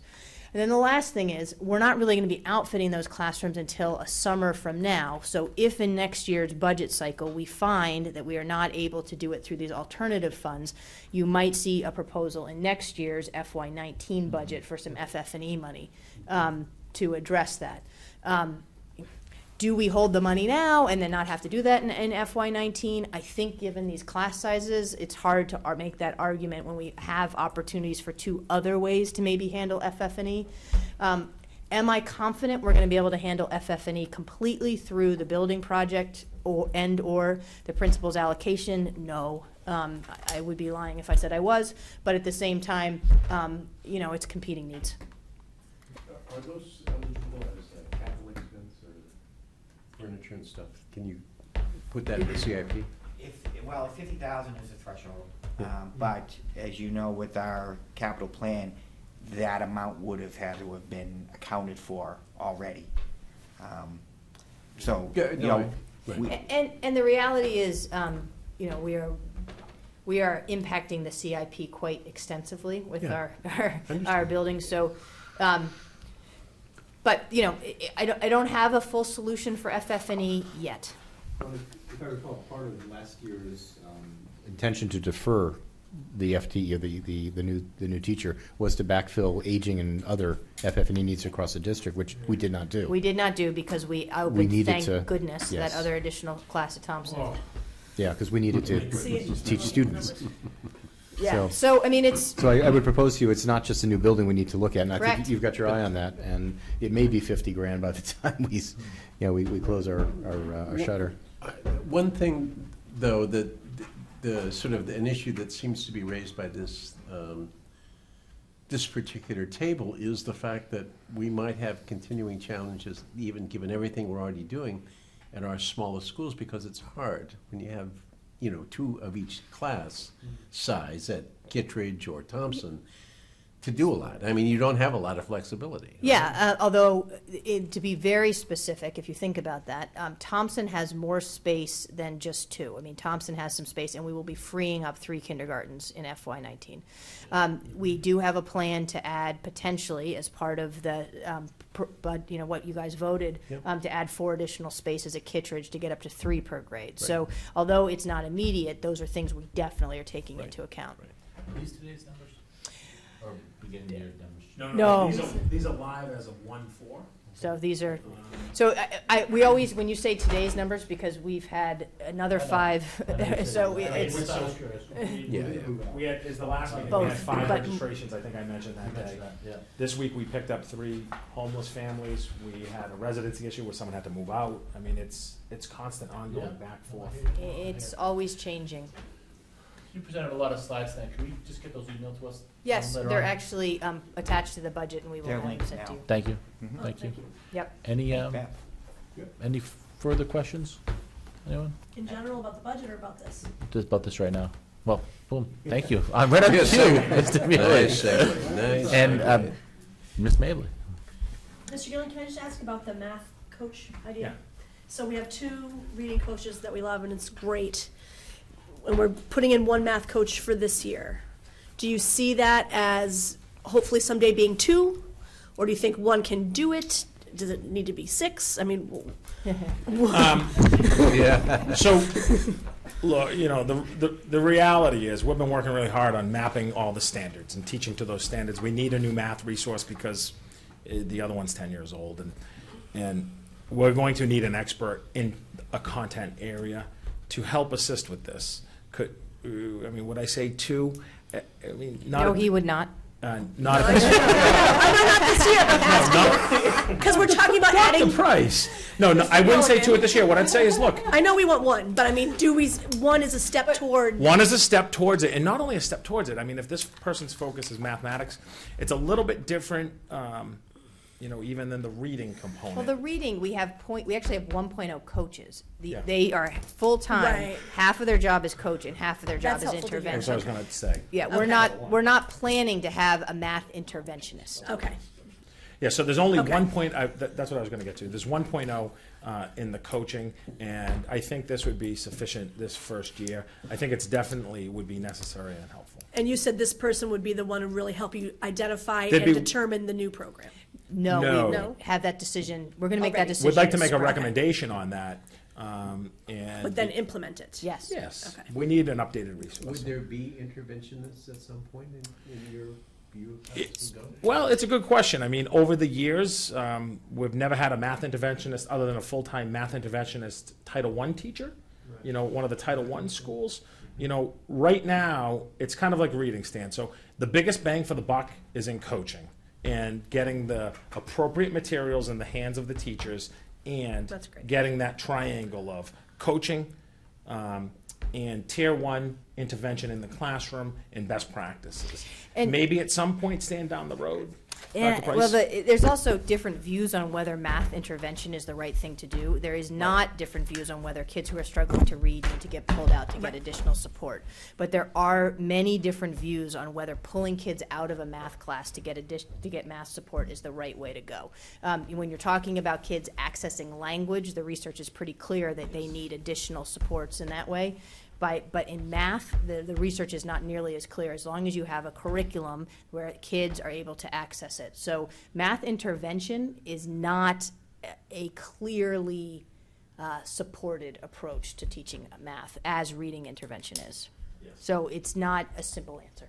I would bet also the reading interventions help build the reading skills and the language skills to understand the math principles as well, right? Yeah, there's no doubt about it. I mean, when kids are reading, The other skills come along. we've seen it. We've seen examples in some of our schools in the district over the years where the literacy work has really worked hard, and then you see math scores go up, and you see Right, okay, science go up. Good. thanks. Go, Ms. Mably? Thank you. Ms. McDevitt? So, I'm wondering if we know this, and it's perhaps okay if we don't, but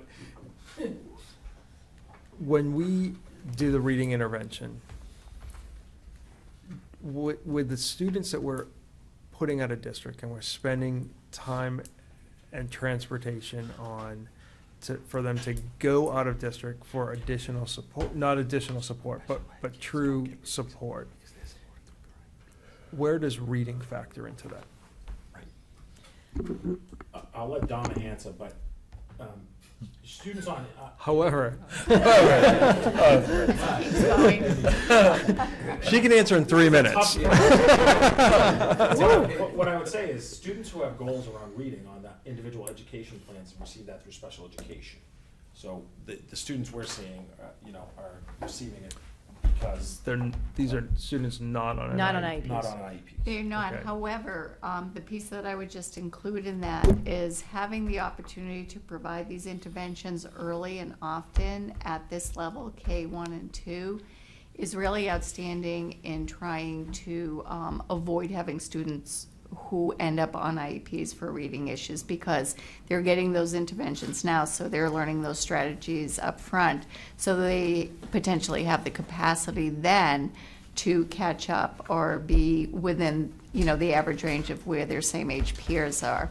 So looking at something like a response to intervention, tiered system of supports, it's really quite beneficial for these students and for the potential of avoiding the need for an IEP down the road. So it's exciting news for everybody. So, I think with that in mind, if we're looking at trying to prevent students from going on to an IEP, and we're looking to, give them the foundation as early as possible, ideally before 3, does it make sense that we're only doing 0.25? Can we do 0.5? As I hate to say as a cost avoidance, but if we're already starting to see some of the benefit of this and we think that we need more, can we take a little bit of a leap of faith in the gamble that another half is going to help us reduce some special education costs and, more importantly, target the students that we need? So 2 things that you have to think about with that. First of all, we have somebody who's half-time who's willing to go up to 3/4 time, not full-time. So one of the things that we need to think is the people. So if you added a half-time, we would be looking for yet another half-time or maybe a quarter-time reading person. That's very hard to fill, a quarter-time person, if that's what we wanted to do. So one of it is just the people. I mean, I hate to make budgetary decisions about the people. The other component is, another $18,000. I mean, the reality is, and the principals would say the same thing, if we had another $18,000, we would put it towards reading. That's just where we would put it. At this point in the budgeting process, and I'm looking at Mr. Mealy, we'd have to pull it from somewhere else. So if you have suggestions about where we could pull it from, I'm anxious to say that we would save special education costs. I think that's that's a multi-year approach. We're already saying we're going to save $20,000 out of, contracted services. That's a bit aggressive. That's why I've put it in the reserve. If we are able to manage that, maybe in the fall we could add reading through the reserve, the $20,000, if nothing else comes up. The challenge at this point is I don't know where we would find it, and I also am very cognizant that I want to build a budget that we can stay within. And I think it's important that we build a budget that we're not gambling that something's going to happen or not happen. So that would make me concerned to just say, let's put it up, and I don't know quite where I would find the funds from. If there's something that we think we could cut back on or not do, that's another question. The reality of the reading piece here is we are just going to continue to slowly build it till we meet the need. That's our commitment. I think it'll be very hard. I mean, I'll be very honest with you next year. I would be surprised if we have any additional reading support in next year's budget, because we're going to have empty classrooms in schools. We're going to have pressure to put teachers in there. Right. So, every year we are going to have pressures. So, again, happy to look at places where we would not fund or we could cut funding. Knowing this budget and the leanness of this budget, can't think of any from off the top of my No, head. I understand that, and I know it's, obviously you spent months in terms of, planning and crunching and all of that stuff. I just think that, when we looked at those results earlier from Mr. Gilligan, and seeing the gains that we have there, No disagreement, just tell us where to get the money from. Yeah, I know. I mean, I'm not trying to be I coy about it. It's, it's, Well, we can do the applausometer, right? Take it out of allocations, 18,000, that's a small number, they have a lot of money, just take it right out of there.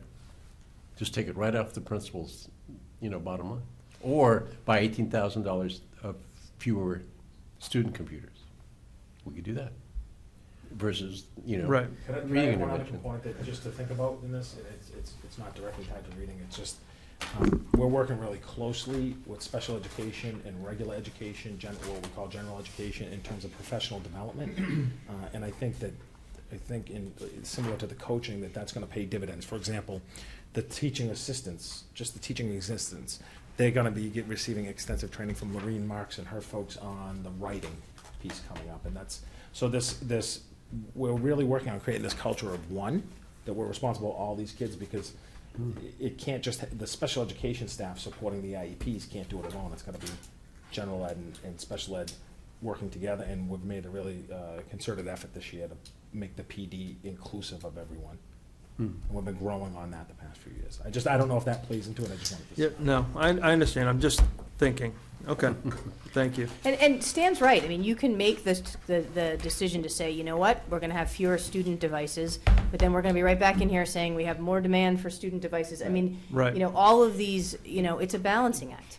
And for me, it's, watching this what's become a very rational process, and then right at the end, like sort of screwing with it, saying, okay, let's just ignore all of the process we've gone through and just move the numbers around, right? Because we don't like the answers, so. It's our budget. Yeah, I know, but it's like we should have an equally rational view on how to change it if we're gonna do that. The Sure, same kind of absolutely. rational view that they had Absolutely. making it up. You got That's 3 all. weeks to figure it out, Mr. Well, McDowell. let me voice a different opinion. I agree with you fully that this is a well thought out, well presented budget. Right. But I really don't believe Dr. Price is proposing that we look at the line items and say, well, why don't we cut copiers by 2 and make up the 18 grand that way. I think that the feedback, and I fully agree with Mr. McDevitt, the feedback to the administration is, we've been preached to for many years that reading is the biggest lever we can apply, and we are actually seeing progress. And that's why, at least it's not exactly an emotional issue, but if we can move faster in this area, this would be an area that I think, you know, we would ask, you know, the administration to go back and say, is there a way to increase the coverage so that maybe 15 students or 20 students could get benefit? But here's my counterpoint to that. I think this is all wonderful, and I agree with all of that. However, I think we've completely overlooked mathematics in the district. Personally, that's just a personal opinion. And if you look at the curves, and you know, we can, you know, discount MCAS scores. You know, Yep. It's always like this. Here's reading and here's math, across the board forever. Now, maybe the tests are all scratched. Somebody can give me a big argument about that, but it looks to me like there's an area there that we need to be thinking about in the same way that we put in all this wonderful, thoughtful effort into the reading area. Maybe not as much, but something, just over time. Yeah. So that's all I'm concerned about. So, you know, if I was going to do it, I'd put money into mathematics at this point, you know. But that's just a personal opinion. Fair. Just think. Yeah. Yeah, and you know, Mr. McDevitt, I do want to acknowledge that especially our elementary principals would agree with you. And they have advocated and we have listened, and that's why we continue to, in 2 budgets now, we've added reading support. Right. And we're going to continue to do it whenever we can. And it's directly a result of that we know it has impact. It's just a challenge to try to figure out what not to do. Yep. Thank you. Thank you. Okay, thank you. Great.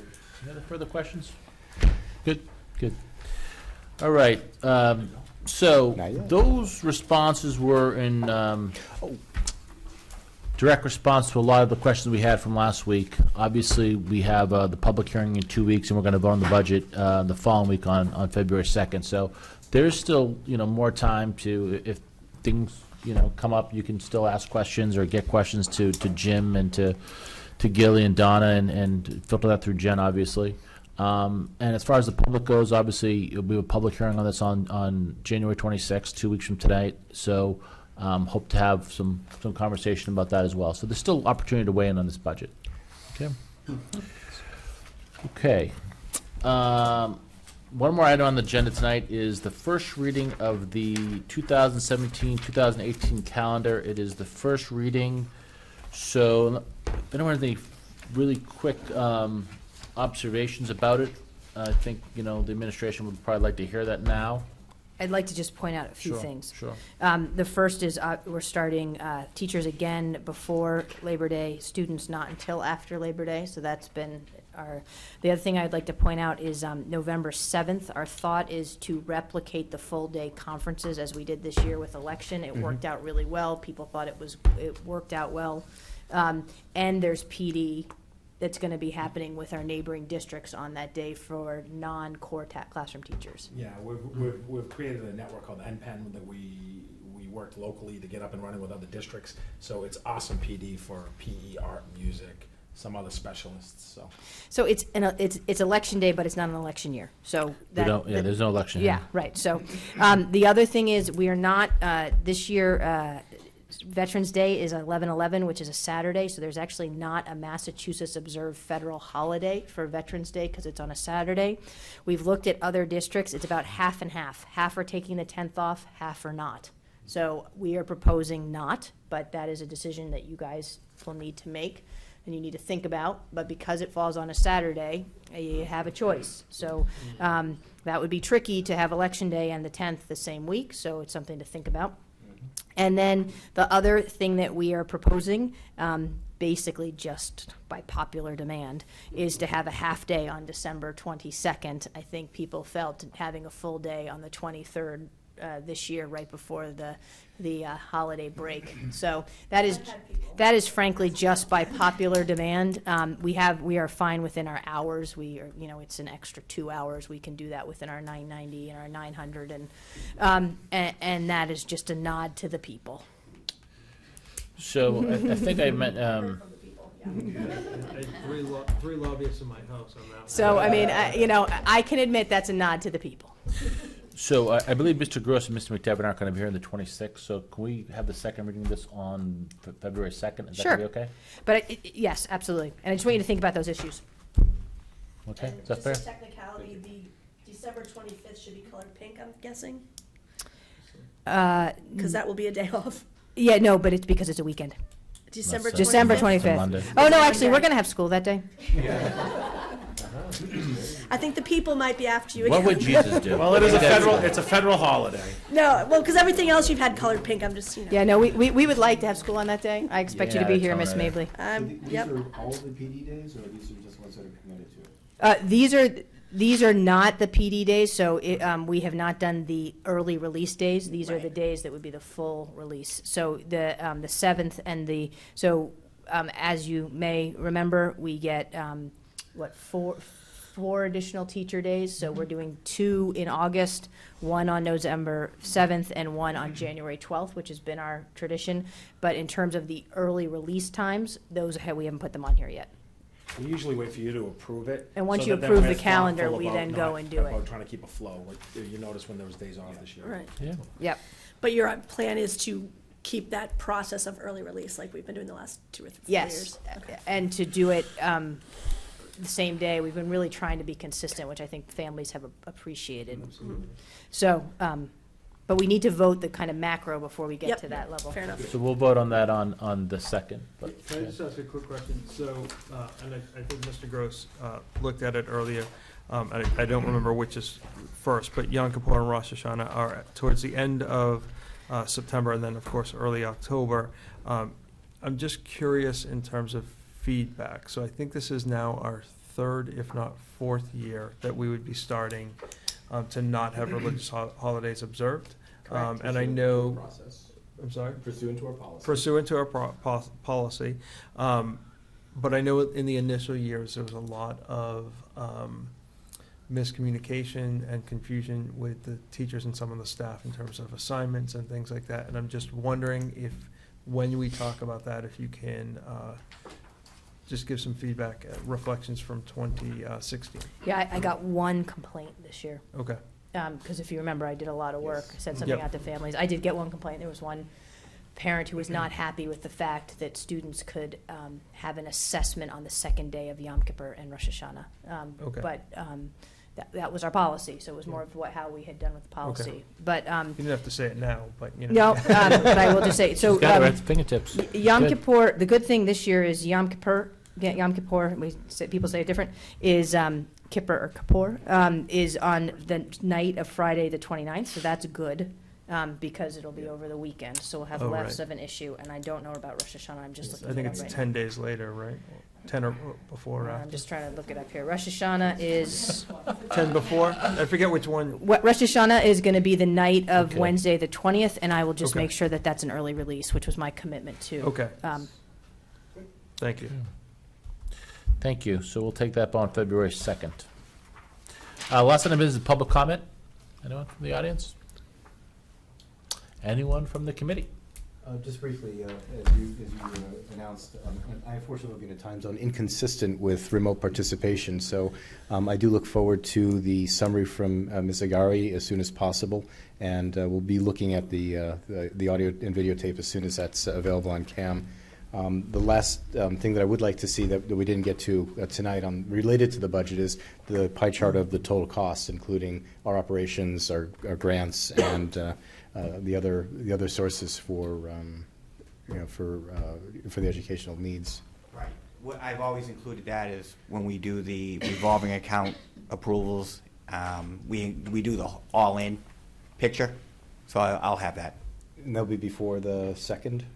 Or If you'd like, we haven't done that in the past, but I can certainly do it for the next meeting. Yeah, I'm just more interested in what is grant versus what Mm-hmm. is not in the operating budget that we're making assumptions for.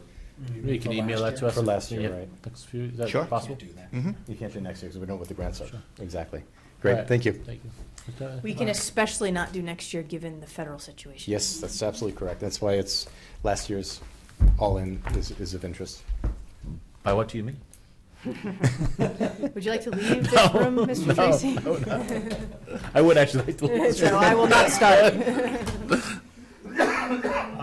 So I just, so the public is aware, I'm actually asked for remote participation on the 26th for that meeting, and we'll try to coordinate that with Mike and you and Good luck. Mailer. Yeah, that works well usually. Ms. Mably, anything? Nope.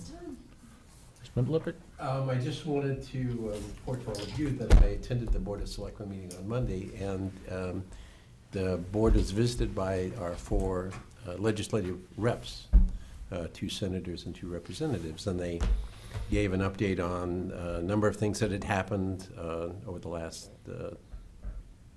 calendar year and some of the upcoming events. A lot of it was school-related, as you might imagine. Chapter 70 funding, revisiting the foundation formula, special education funding, the circuit breaker, all of that. So if you're interested, you might go back and watch the beginning of that tape, at least the first part of that discussion. It did move into some other areas that are of less interest, generally less interest to us later on. But you might be interested in looking at some of that and see what the reps had to say. You know, Was it an invitation to the school? No. Not that I was aware of. Okay. I just happened to show up, you know, the town gadfly, you know, the guy who shows up. Yeah, at Stan meetings, just haven't right? made a Yeah, board yeah. of selectmen meeting. You know, to harass Ray. No, we were not invited about it. So I'll follow with the chairman of the board on that, and I think we had discussed trying to do something collaboratively on that, so Yes. they're not just falling through the cracks, so. Yeah. I'll follow with the chairman. Mm-hmm. Okay, thank you for sharing that. Yep. Okay, so we are going to move into executive session now to discuss strategy for negotiations with the North Andover Teachers Association, and we will not be coming back into regular session. So at this point, I would take a motion to adjourn from regular session and to enter into executive session. So moved. Second? Moved by Mr. McDevitt, second by Mr. Lippert. I think you need a roll call for this. Mr. Gross? Yes? Mr. McDevitt? Yes. Ms. Mably? Yes. Mr. Lippert? Yes. And Mr. Teresi votes yes. So we will now move to executive session, and we adjourn from regular session. Thank you. Thank you.